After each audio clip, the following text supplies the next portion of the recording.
right, man. Apparently, a story that came out about the Lions guard Christian Mahogany and why he dropped to the 6th round.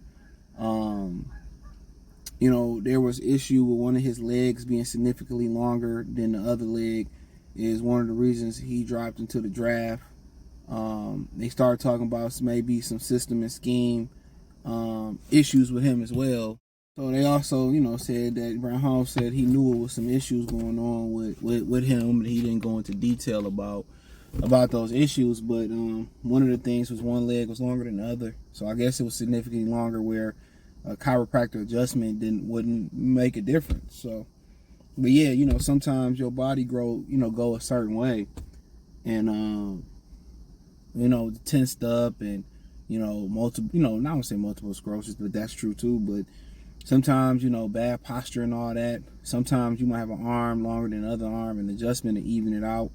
A lot of times they got, when you walking around with one limb longer than the other limb, if it's just, due to posture and all that, a lot of times that give you back pain, they give you, neck pain, they give you all types of shit. So when you get that adjustment, you feel a lot better. I need to go and get one. It ain't been a minute.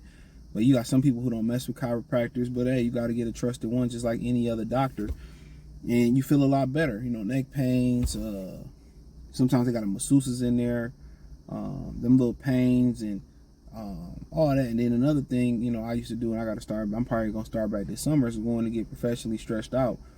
Used to go to Stress Zone. It's dope. I even felt, it even lasted longer than the getting the adjustments, in my opinion.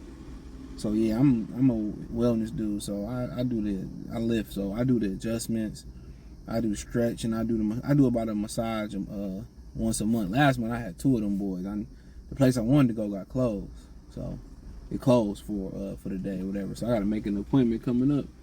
But yeah. Them. All 3 of them, especially if you do them, I never did them all together, like in the same time. Like I go get I go get adjusted, and then I go do a massage, or I have a point where I sign up to get stretched for a couple months and do massages. But I never did all 3 at the same time. That would be interesting. But yeah, it does have an effect on mobility, pain, and performance when it's significant, and apparently that's one of the reasons why he slid in the draft. I mean, seemed to be a really good, strong power run blocker, and to be in the number set, he's a really good pass blocker. So I thought it might have been maybe because he played at BC, but apparently scheme issues.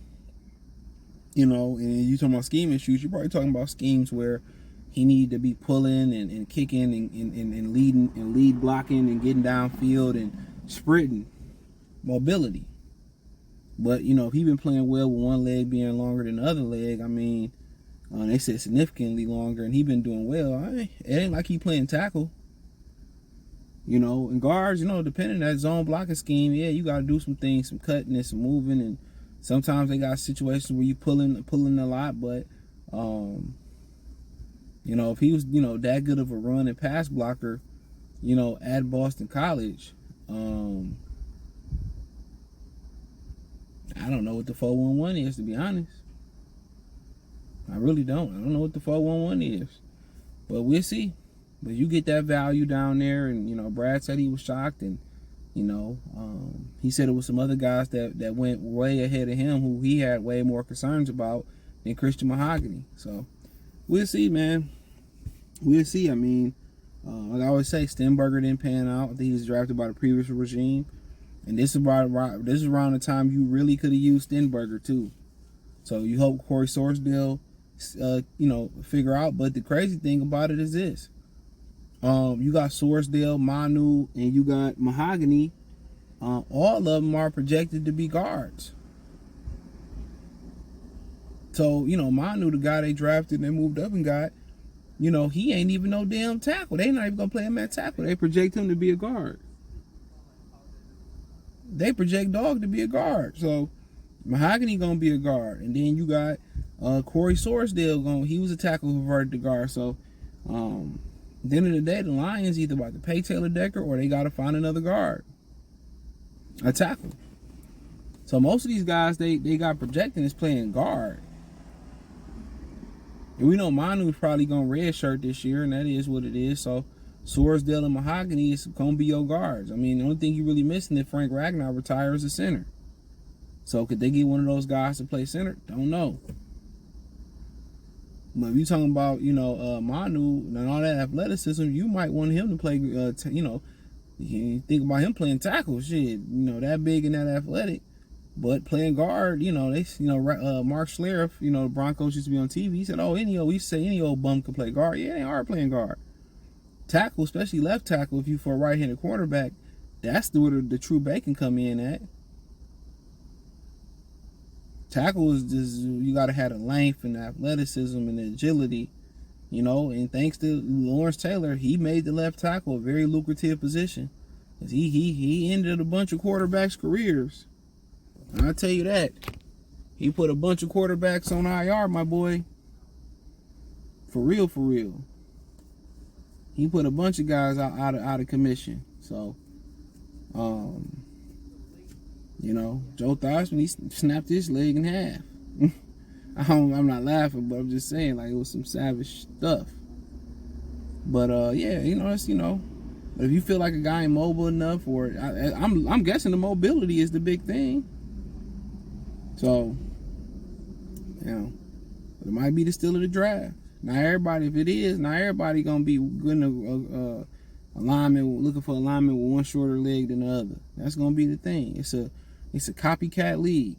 How they say in the NBA, it's a make or miss league. In the NFL, it's a copycat.